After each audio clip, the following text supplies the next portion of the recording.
Bonjour, chers amis, chères visiteuses, visiteurs. Bienvenue. Bien, voilà, j'aimerais partager avec vous une histoire de famille.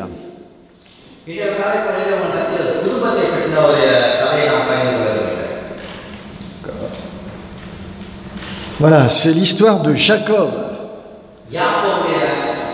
Voilà, chaque famille a son histoire. Si je devais vous interroger, vous pourriez écrire l'histoire de votre propre famille. Mais l'histoire de Jacob est une histoire surprenante.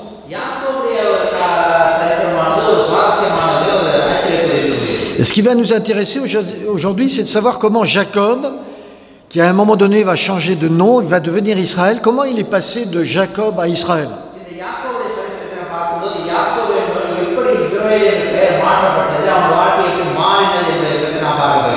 Comment un homme qui était pris d'une certaine culpabilité a été libéré de cela.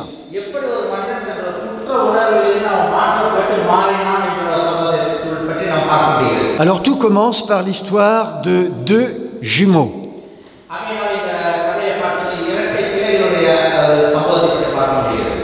L'histoire donc d'Ésaü et Jacob.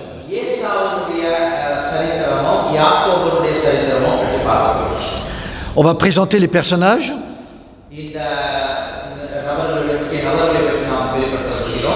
Alors Ésaü, c'est un aventurier. Il aime bien la vie dans la nature, c'est un grand chasseur devant l'Éternel.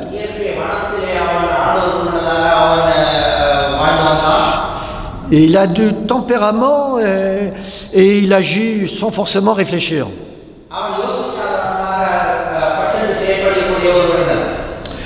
Quant à Jacob, son frère qui l'a suivi de près, c'est plutôt l'homme d'intérieur. Il est casanier, rêveur.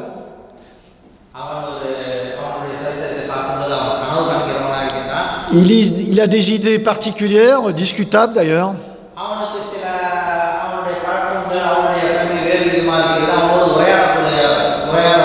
Mais c'est un homme de réflexion. Il réfléchit avant d'agir. C'est peut-être le contraire de son frère Ésaü. Quant aux parents, j'allais dire papa Isaac et puis maman Rebecca,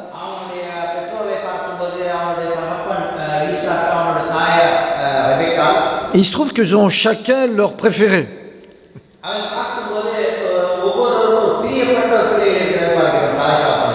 Ça arrive dans les familles comme ça qu'il y ait des fois des préférés, que maman préfère un tel et puis papa préfère tel autre enfant. Non, pas ici, hein, j'ai pas l'impression ici, hein, non. En tout cas, le papa, Isaac, lui, il a une préférence pour Ésaü parce que Ésaü lui rapporte du gibier et il aime bien les mets succulents.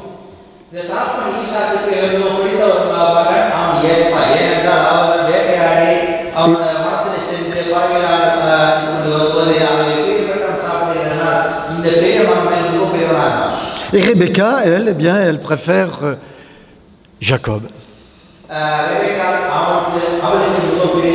Et Rebecca va être prêt même à mentir, j'allais dire, pour arriver à ses fins et aux fins même de Dieu. Au chapitre 23, nous le lisons. Chapitre 25, pardon, verset 23.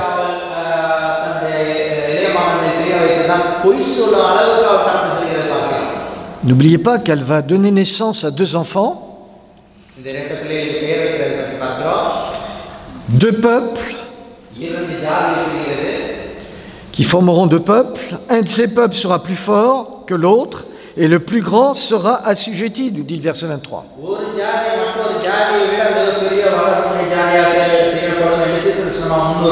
La prophétie est annoncée, il faut qu'elle se réalise.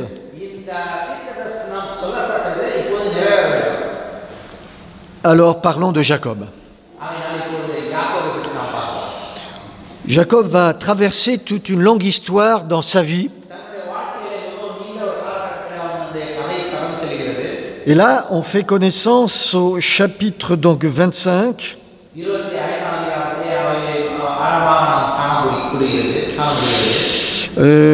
Que Jacob va donc réaliser un plat que son frère aime bien.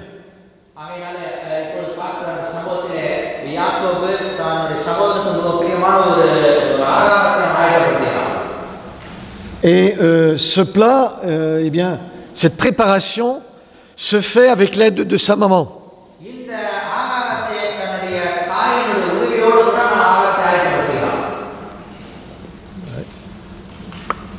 Ok, non, c'est pas ça. Voilà, ok, merci. Voilà, ça c'est un petit peu la généalogie de la famille de Jacob.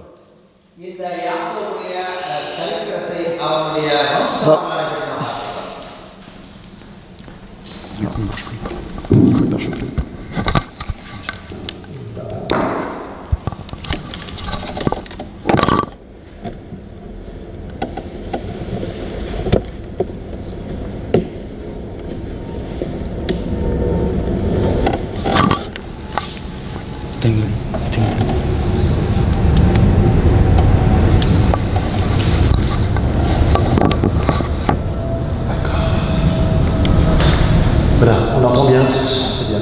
Okay. Là, c'est un petit peu toute la famille, la grande famille de Terah qui a donné naissance à Abraham, enfin, qui a eu généalogie donc d'Abraham, Nacor.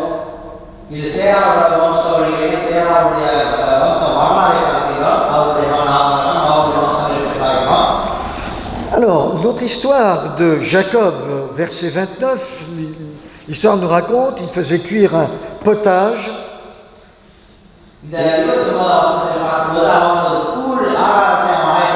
Et alors que Ésaü rentre des champs,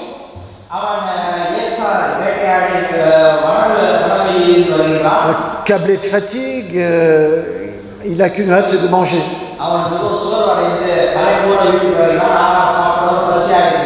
Et il propose, donc il demande à Jacob, j'aimerais manger du plat que tu as préparé.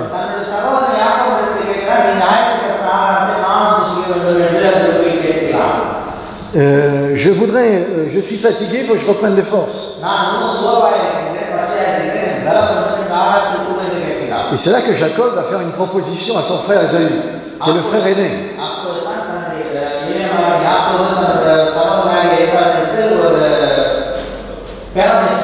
Vends-moi ton droit d'aînesse. Ésaü répondit, voici, je m'en vais mourir, à quoi me sert le droit d'aînesse? Jure-le-moi d'abord, dit Jacob. L'autre lui promit et ils échangèrent un plat de lentilles contre le droit d'aînesse. Et alors Jacob nourrit son frère. Et c'est ainsi que Ésaü méprisa le droit d'aînesse. Voilà, première étape de la vie de Jacob, c'est l'usurpateur.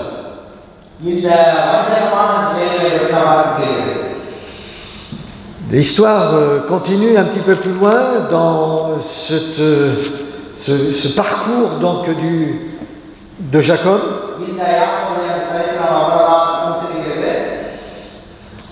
Au chapitre 27, Jacob est aidé par sa mère Rebecca.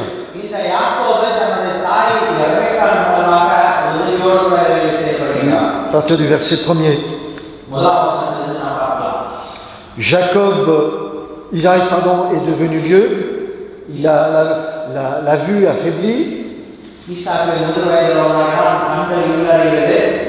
et il sent probablement sa fin venir, et il veut faire venir son fils Ésaü pour qu'il puisse accorder sa bénédiction donc à son fils aîné.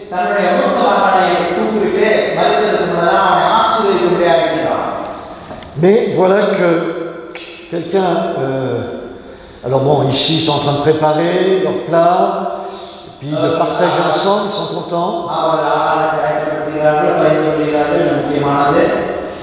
Mais voilà que Rebecca a écouté à la porte. Attention, n'écoutez pas aux portes parce que parfois la porte peut s'ouvrir contre vous.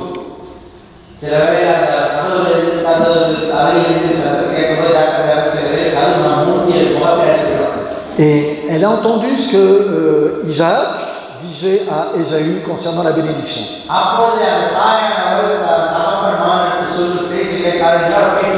Et elle souhaite que la bénédiction revienne à Jacob. C'est écrit, normalement c'est Jacob qui doit recevoir la bénédiction.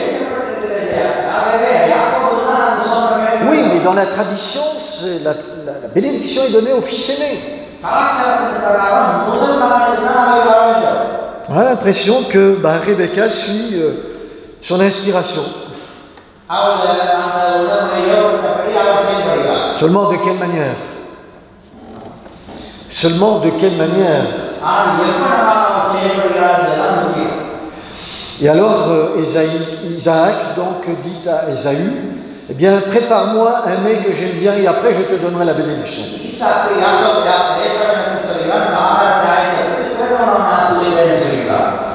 Alors Rebecca imagine un plan.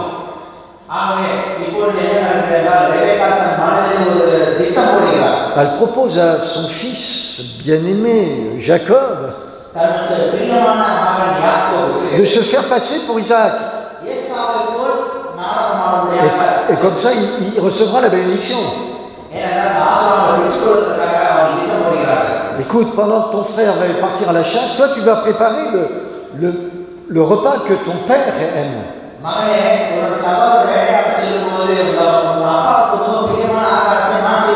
Tu vas t'habiller avec un vêtement de celui de ton frère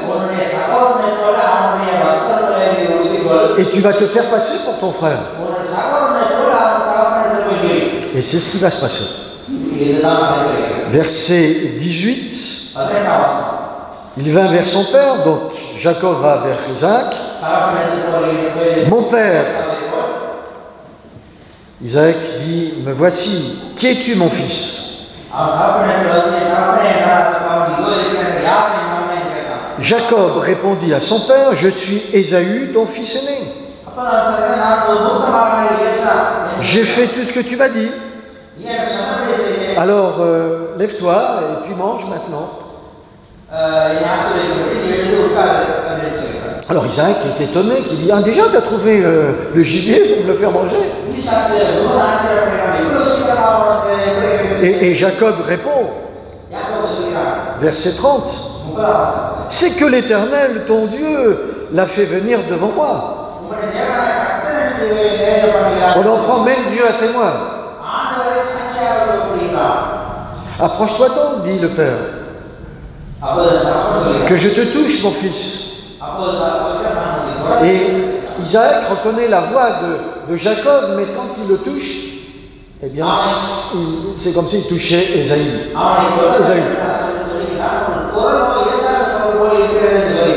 Et Jacob répondit, alors que Isaac est quand même étonné de voir ce qui se passe, eh bien, Jacob dit à son père, c'est moi, ton fils.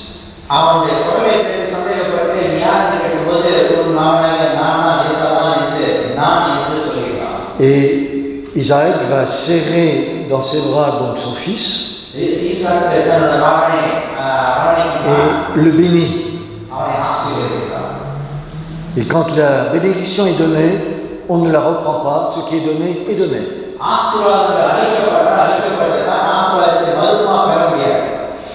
Et sur les entrefaites, eh bien, Ésaü revient de la chasse.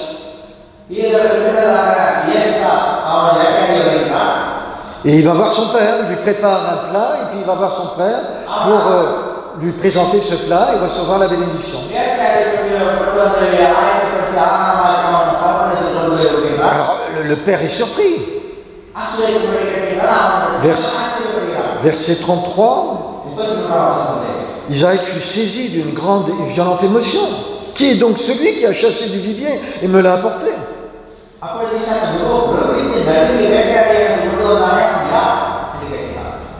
Ainsi je l'ai béni et il sera béni.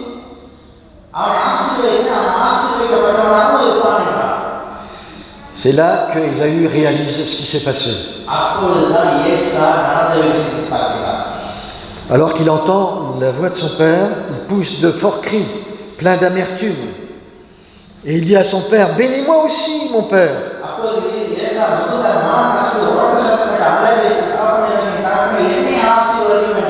Mais Isaac répond, ton frère est venu avec ruse et il a enlevé ta bénédiction.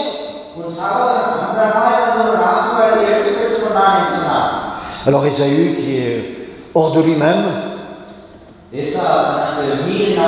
verset 36, est-ce que parce qu'on l'a appelé du nom de Jacob, qu'il m'a supplanté 2 fois, il a enlevé mon droit d'aînesse, et maintenant il vient de m'enlever la bénédiction?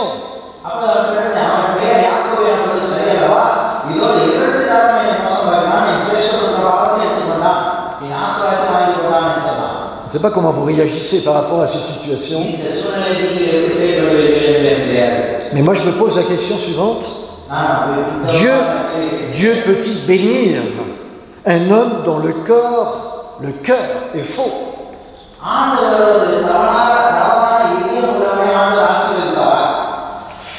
Une bénédiction accordée par un père sans discernement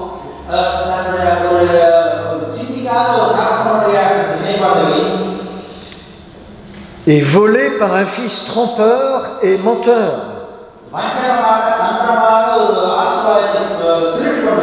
Alors imaginez un petit peu les sentiments de ce fils qui reçoit, qui devait recevoir la bénédiction, puis qui finalement passe à côté, bien sûr.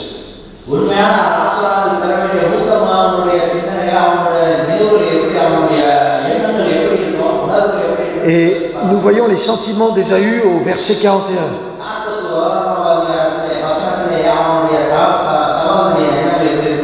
Ésaü conçut de la haine contre Jacob à cause de la bénédiction dont son père l'avait béni. Et Ésaü disait en son cœur, les jours du deuil de mon père vont s'approcher et je tuerai Jacob, mon frère.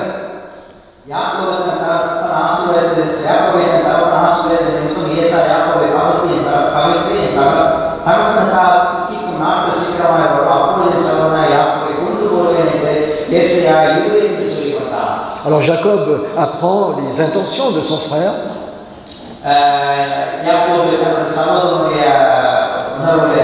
Et aidé par sa mère, Jacob aidé par sa mère, oui,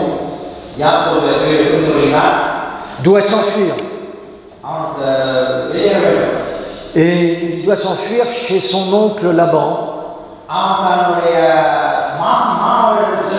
pour sauver sa vie, sinon son frère va commettre un malheur.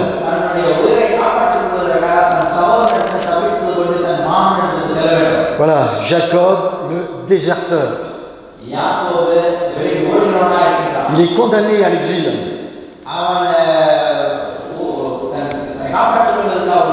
Il doit fuir pour sauver sa vie. Et sur le chemin qui le conduit donc chez son oncle Laban, voilà, on voit c'est tout un parcours. Vous voyez donc un petit peu l'état d'Israël ici à mer Méditerranée à gauche. Et toute la partie en rouge large là, c'est tout le parcours qu'il va faire à pied pour rejoindre le pays de ses ancêtres.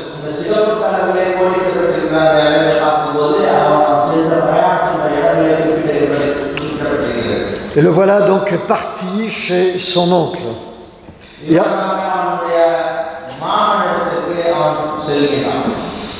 Et en route, il fait un rêve. Il rêve qu'il voit une grande échelle, comme des escaliers, et puis il y a des anges qui montent et qui descendent.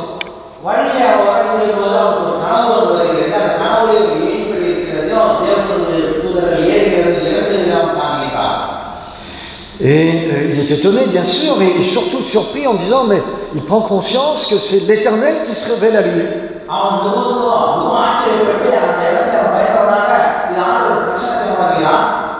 Et prenant conscience de la présence de ce Dieu, alors que Dieu lui adresse les paroles suivantes, verset 15.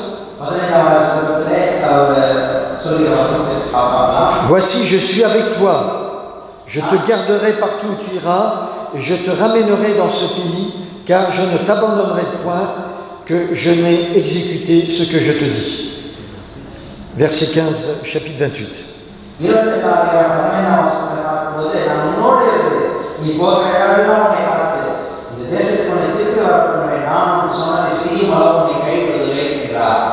Et Jacob donc se réveille et prend conscience que ce lieu est comme un lieu sacré parce que Dieu s'est révélé.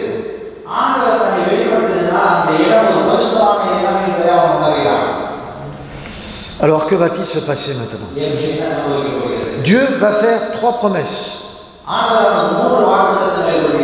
Que Jacob, eh bien, de lui sortiront donc tout un grand peuple, une grande famille, que la terre que Dieu a promis sera pour tous ses descendants,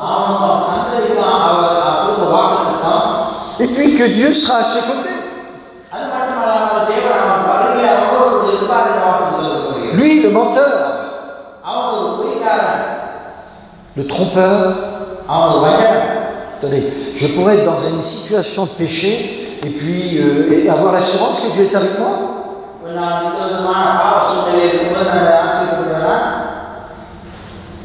Ça vous est arrivé ça? Vous sentez que vous avez fait quelque chose qui n'allait pas, vous dites voilà, mais peut-être que Dieu s'est éloigné de moi maintenant.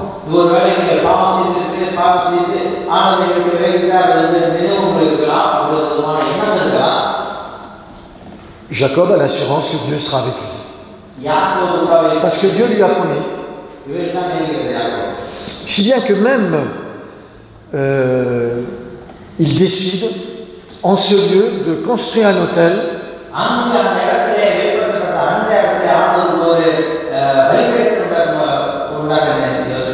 en l'honneur de Dieu qui s'est révélé. Il appellera ce nom Bethel, qui signifie maison de Dieu.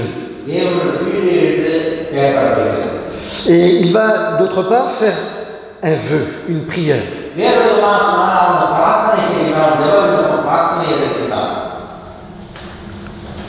Et cette prière, nous la lisons donc au verset 20. Si Dieu est avec moi, attends, t'es pas sûr, Jacob, que Dieu est avec toi là? Parce qu'il te l'a dit pourtant, je serai avec toi. Mais, vous voyez, il a quand même un doute quelque part.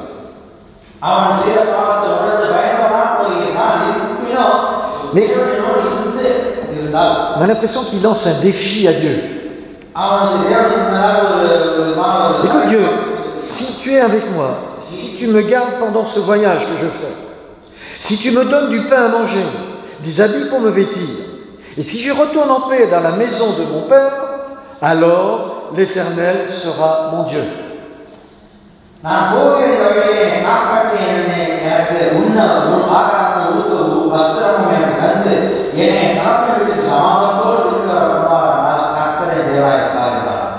Parce qu'il n'est pas sûr que l'Éternel c'est son Dieu.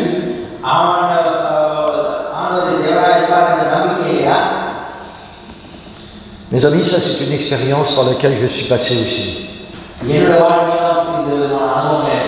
Je suivais ma mère, ma grand-mère à l'église parce que j'étais adolescent et que je ne restais pas à la maison, je les suivais pour aller à l'église. Et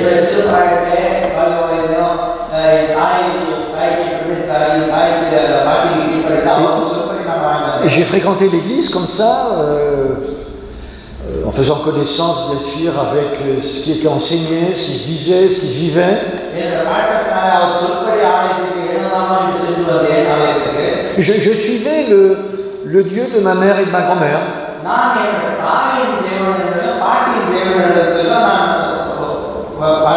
Mais ça ne veut pas dire que c'était mon Dieu à moi. Vous savez, on peut venir ici à l'église, sabbat après sabbat.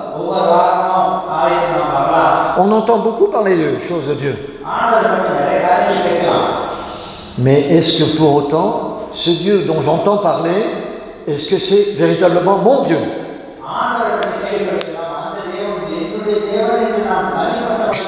Je peux apprendre beaucoup de choses sur Dieu. Il y a des théologiens qui peuvent vous parler de Dieu sans croire en Dieu même.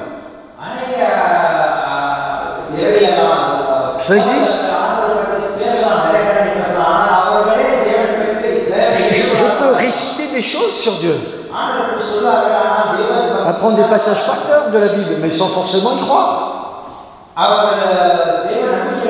Et j'ai l'impression que là, Jacob, c'est quelqu'un qui n'a pas la conviction que véritablement Dieu est avec lui. Et pour cause. C'est sûr, quand tu es un menteur, quand tu as dupé ton père, tu as dupé ton frère Ésaü, c'est sûr que tu n'as pas ta conscience tranquille quand même. Et pourtant Jacob c'est un homme religieux.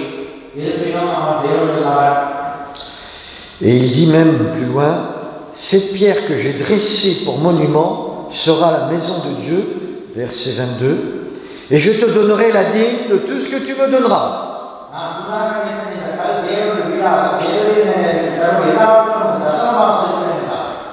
Si, je ne sais pas s'il veut payer son salut avec la dîme, voilà la dîme. Salut par les hommes.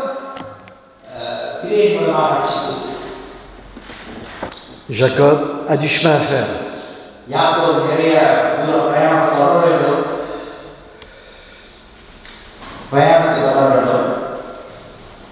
Et Jacob reprend son chemin. Et il arrive chez Laban. Et chez Laban, il va passer 20 ans. Si vous lisez les chapitres 29 à 31, il y a 20 ans qui se passent. Chez Jacob, il va rencontrer une femme, Rachel, dont il tombe amoureux. Et le jour du mariage, comme elle avait une sœur, Léa, mais la sœur était l'aînée, au lendemain ou à la nuit de noces, il s'aperçoit que finalement, au lieu qu'on lui ait confié, comme la tradition le fait, Rachel pour l'épouser, il s'est retrouvé la nuit de noces avec sa sœur Léa.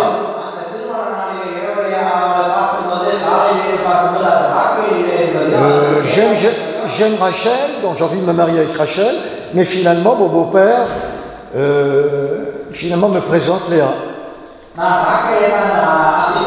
Et comprenez bien le contexte, les femmes sont voilées, on ne voit pas, on ne la connaît pas avant, donc il a fait connaissance avec celle qui est devenue sa femme la nuit des noces.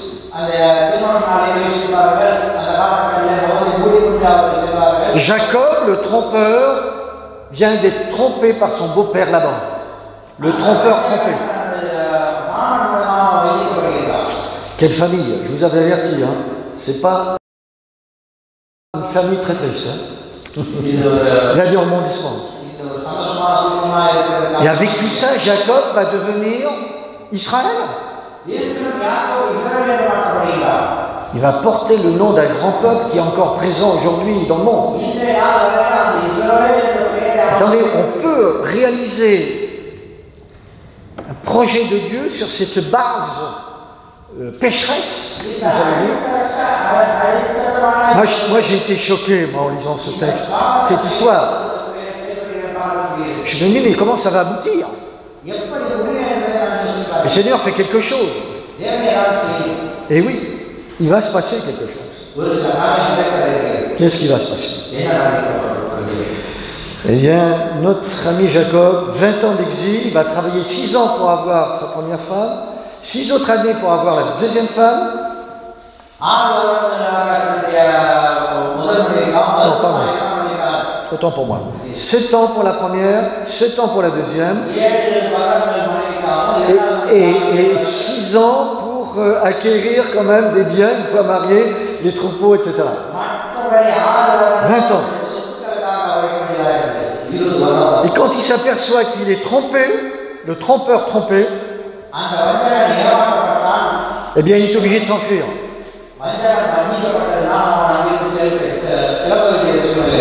Voilà. Et c'est là que Dieu va se révéler à lui, au chapitre 31.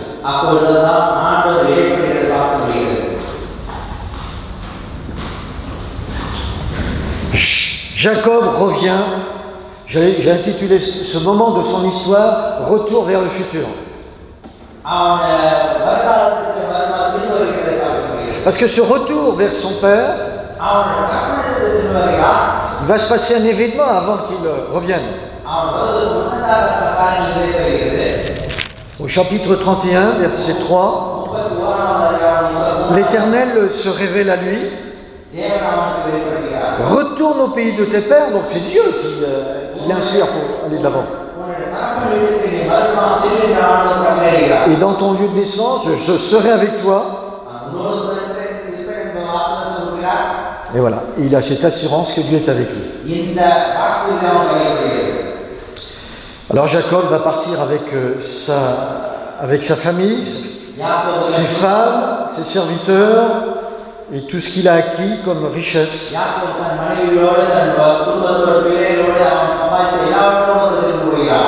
Mais il s'en va encore sans le dire, sans prévenir son beau-père, Laban. Il use encore de la ruse avec son beau-père. Il m'a trompé, je vais le retromper à mon tour. Le voilà donc décidé de repartir vers son pays.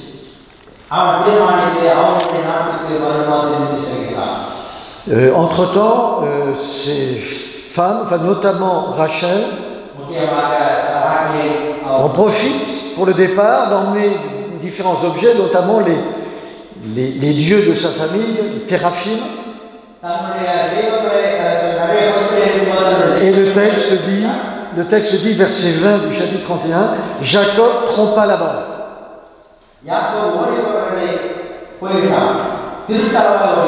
Et voilà que Laban s'aperçoit de ce qui est arrivé. Ses deux filles sont parties, son genre, et puis finalement, sans dire au revoir, et puis il y a des choses qui ont disparu, les troupeaux, puis voilà, il est parti avec. Et Laban le rejoint, et il lui dit, mais qu'est-ce que tu as fait? Tu m'as trompé, quoi. Mais entre-temps, Dieu s'est révélé à Laban en disant, oh, tu touches pas à Laban, à Jacob. Et Laban, en rejoignant donc Jacob, eh bien, respecte ce que Dieu lui a dicté.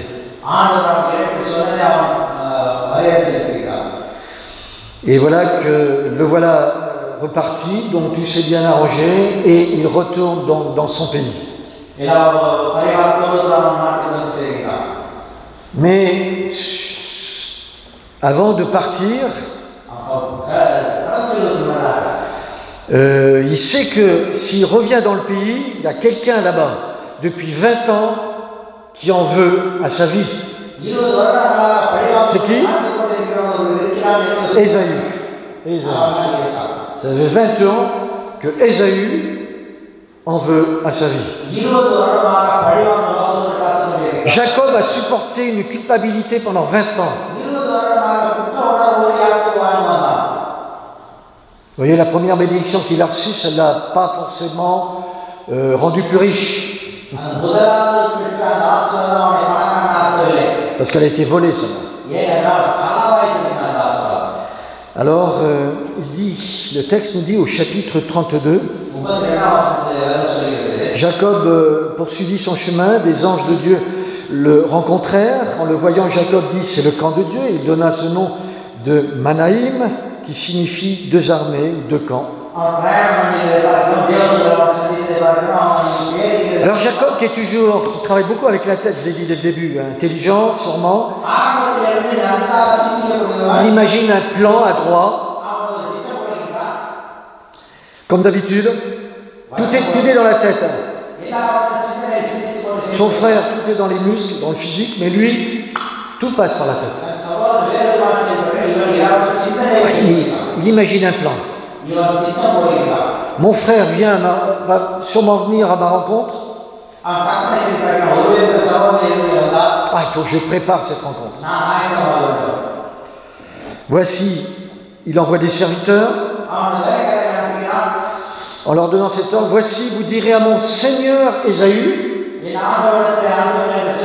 ainsi parle ton serviteur Jacob, verset 4.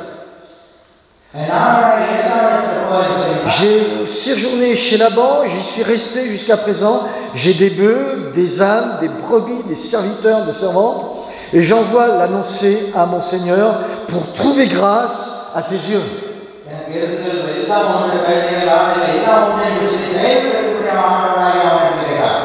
Et alors on envoie le message par des émissaires, des messagers à Ésaü. Et le texte nous dit, une fois que les messagers reviennent pour annoncer à Jacob, ton frère Ésaü marche à ta rencontre avec 400 hommes. C'est pas pour souhaiter bon anniversaire.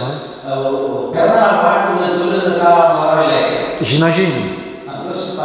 Imaginez-vous dans quel sentiment, dans quelle situation il se trouve, Jacob. Le verset 7 nous dit, il fut très effrayé, saisi d'angoisse. Et puis il imagine encore un plan, il dit on va séparer deux camps. Si Ésaü vient contre l'un des camps et le bat, le camp qui restera pourra se sauver. Très aimé. Il était très stratégique. Et Jacob dit cette prière, mes amis. Verset 9.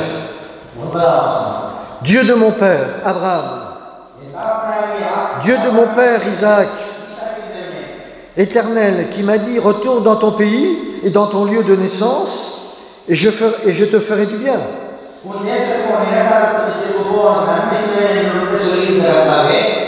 Je suis trop petit pour toutes les grâces, pour ta fidélité dont tu uses envers ton serviteur.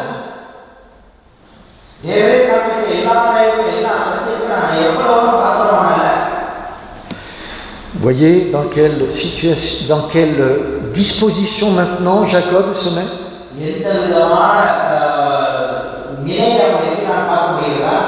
Il se repose sur la promesse de Dieu que Dieu serait avec lui. Mais il crie à Dieu, aie pitié de moi. Et dans ce lieu-là que Jacob passa la nuit. Verset 13. Et il va préparer pour son frère un super cadeau. Si vous comptez bien, ça fait 550 têtes de bétail.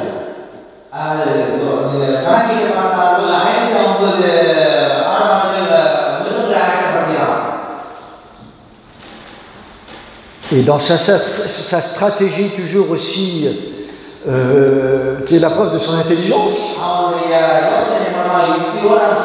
eh bien, si jamais, alors il envoie tous ses troupeaux avant que lui, qui le devance, quoi, finalement. Et puis par groupe, vous voyez, à intervalles réguliers, ça devait être impressionnant. Et puis, si quelqu'un vous dit quelque chose, vous direz, verset 18, c'est à ton serviteur, Jacob, tout ça. C'est un présent envoyé à mon seigneur Ésaü. Voici, il arrive.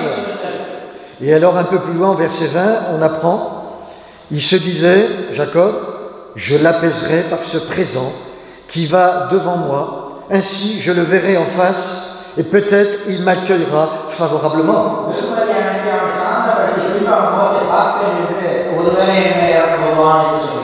Voilà, et il se leva la même nuit, verset 22.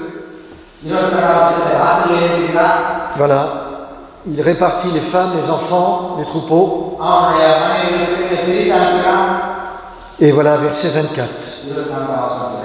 Jacob demeura seul. Alors un homme lutta avec lui jusqu'au lever de l'aurore. Ça a duré toute la nuit. Je pense que ça va être une nuit mémorable pour lui. On aurait dit, attention, c'est pour lui le combat, le combat de sa vie. Je ne sais pas si vous avez vu, moi j'ai vu une fois un combat quand j'étais jeune adolescent. Je ne suis pas adventiste à l'époque, mais j'ai assisté à un combat donc, mondial de boxe entre deux personnes.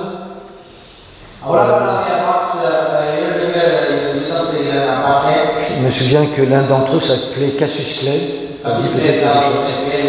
Ça a duré des heures seulement. On se demandait qui va gagner. Épuisant, des heures. Il y a des matchs de tennis qui durent des heures. Et les gens tiennent bon. C'est une lutte. Lutte pour être vainqueur. Et Jacob lutte avec cet inconnu. Et le jour commence à approcher. Et Jacob dit à cet inconnu, laisse-moi aller car l'aurore se lève. Non, pardon, c'est l'inconnu qui lui dit ça. Tellement bien que la lutte est tellement serrée entre les deux que même l'inconnu lui dit, laisse-moi aller car l'aurore se lève.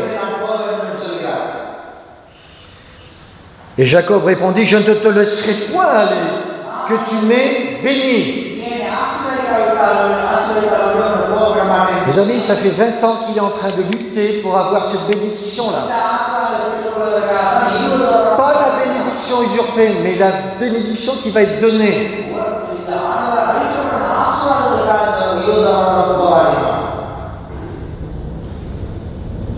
Des fois, on veut la bénédiction de Dieu. J'ai célébré peut-être quelques dizaines de mariages. Le pasteur ne marie pas, c'est le maire qui marie. Okay. Mais j'ai conduit des célébrations de mariage.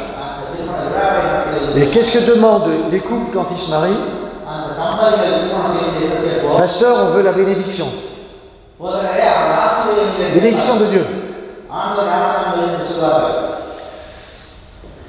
Qu'est-ce que ça veut dire? C'est magique? Ah, tu vas avoir ce jour-là ta bénédiction de Dieu. J'ai assisté à des mariages, enfin j'ai conduit des moments de mariage, où après la bénédiction, les gens, Dieu, au revoir, plus rien.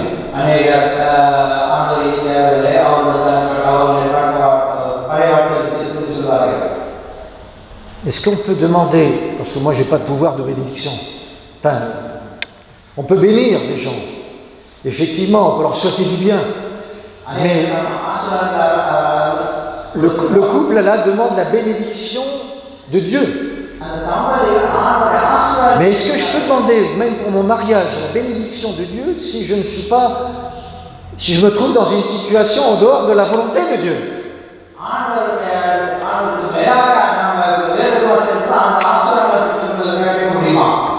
Est-ce que je suis dans les dispositions pour recevoir cette bénédiction? Jacob est là, ici. Eh bien, il se crampe alors. Donc l'inconnu, un inconnu qui pourrait donner une bénédiction.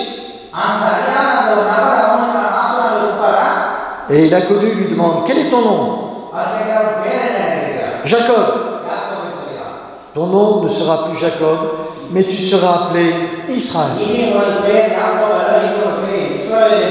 Tu as lutté avec Dieu, avec les hommes, et tu as été vainqueur.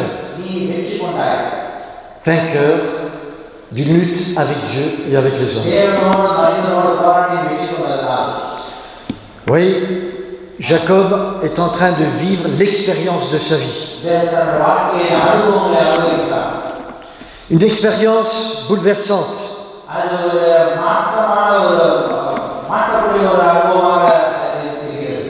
Et que se passe-t-il dans cette expérience alors qu'il a lutté? Jacob, qui a révélé finalement qui il était, il demande à l'inconnu, donne-moi ton nom aussi, qu'on fasse connaissance ensemble. Je veux savoir avec qui je lutte. Et l'inconnu lui dit, pourquoi tu demandes mon nom? Et il le bénit. Et Jacob appela ce lieu du nom de Péniel, car, dit-il, verset 30, j'ai vu Dieu face à face, et mon âme a été sauvée.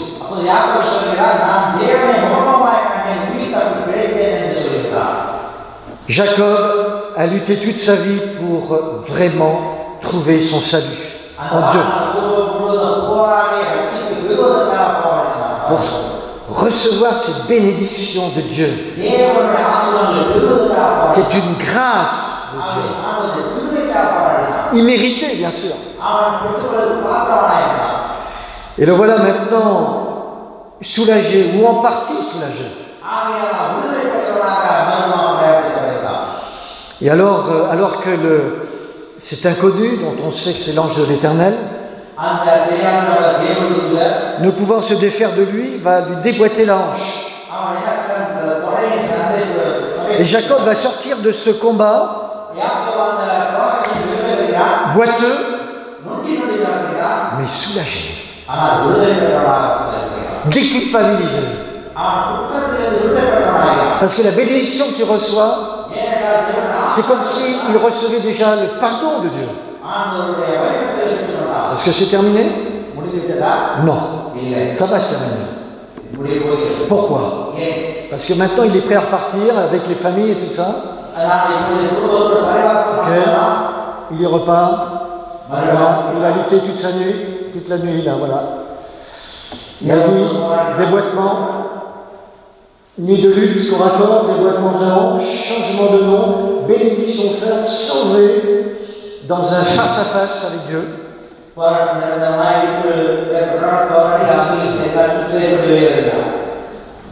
Okay. J'aime bien cette pensée de ce que dit Ellen White à ce sujet. Jacob a prévalu parce qu'il était résolu et persévérant. Sa victoire nous enseigne le pouvoir de la prière importune. C'est maintenant qu'il nous faut apprendre ce que sont la prière victorieuse et la foi invincible.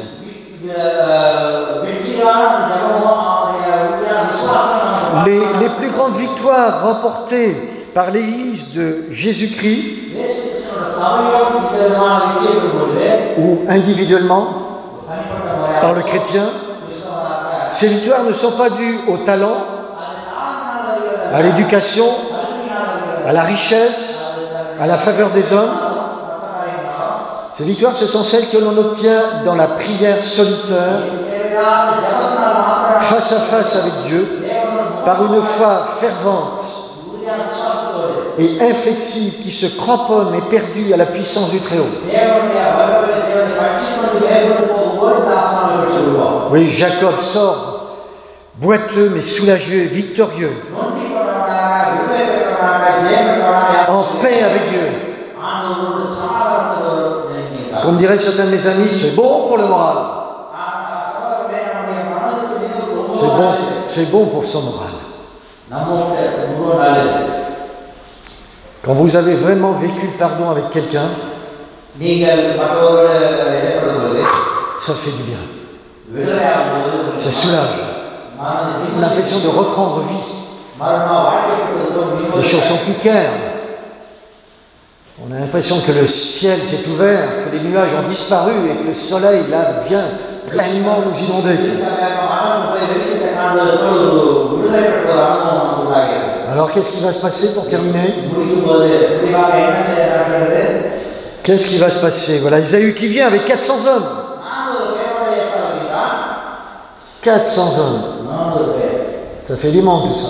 Ils sont tous armés, là, vous voyez? Voilà. Et Jacob, alors comment il se présente?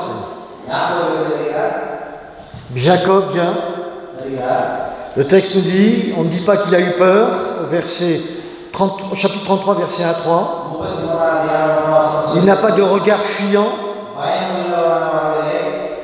Désormais, il a le courage de regarder son frère en face.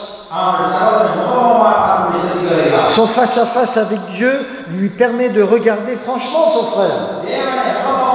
Verset 10. Et oui, Jacob, il s'avance le premier. Voilà, il passe de la franchise à l'authenticité. Il est devenu transparent, vrai. Le texte nous dit qu'il s'incline 7 fois au cours de son chemin, qu'il rapproche de son frère. On ne peut pas faire mieux. Et qu'est-ce qui va se passer? Verset 4. Qu'est-ce qui va se passer?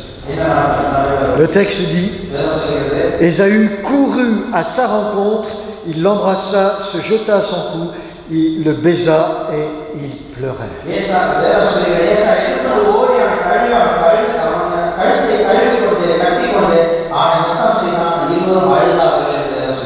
Quelle belle histoire. Elle se termine bien. Ça se termine bien. Le pardon de Dieu me permet-il de pardonner à mon prochain? Le pardon est une puissance qui libère. Vous voyez, au verset 8, après avoir reçu la grâce de Dieu, il se sent accueilli avec affection, pardonné avec compassion. Et il dira même à son frère, « J'ai trouvé grâce à tes yeux. Accepte de ma main mon présent. Car c'est pour cela que j'ai regardé ta face comme on regarde la face de Dieu. Et tu m'as accueilli favorablement. Dieu m'a comblé de grâce. Comme si Ésaü aussi fait grâce à Jacob. Oublie le passé. Allez, réconciliation. Les amis, je crois que c'est la chose la plus forte de la proclamation de l'Évangile, c'est la réconciliation dans nos vies. La réconciliation avec Dieu et la réconciliation entre les hommes.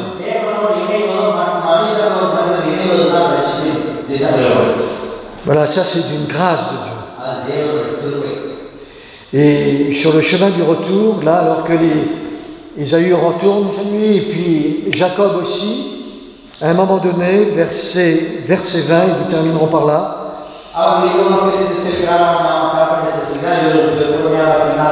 Là, Jacob, l'homme religieux devenu spirituel,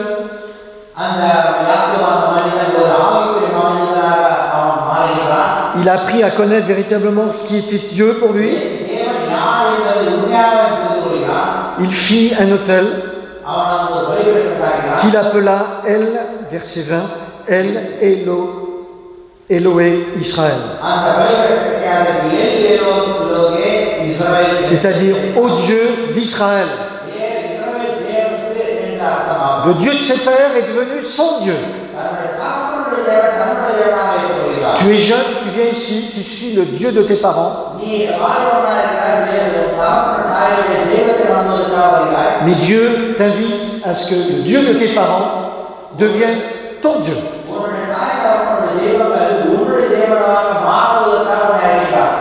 Et pour ça, tu dois faire l'expérience du Dieu qui existe, qui est vivant dans ta propre vie. Et de dire comme Job, j'avais entendu parler de toi, mais maintenant mon œil t'a vu. Que Dieu puisse, toi jeune et adulte, se révéler à toi. Voyez-vous, notre vie est une vie de combat, de lutte, de prière. Peut-être qu'on aura des combats encore à mener dans la prière, mais nous pouvons avoir l'assurance que Dieu est à nos côtés. Comme Jacob s'est cramponné à l'ange, nous pouvons nous cramponner au Seigneur aussi. C'est en s'abandonnant entre les mains de Dieu avec une confiance enfantine que Jacob reçut qu'il n'avait pas pu obtenir par ses propres forces. L'Éternel lui apprit que la puissance et la grâce divine pouvaient seule lui communiquer la bénédiction après laquelle son âme aspirait.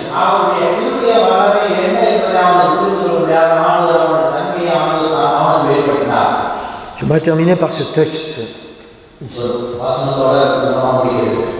de Luc. Dieu ne ferait-il pas justice à ses élus, qui crient à lui jour et nuit? N'est-il pas plein de miséricorde envers eux? Je vous le dis, qu'il leur fera rapidement justice.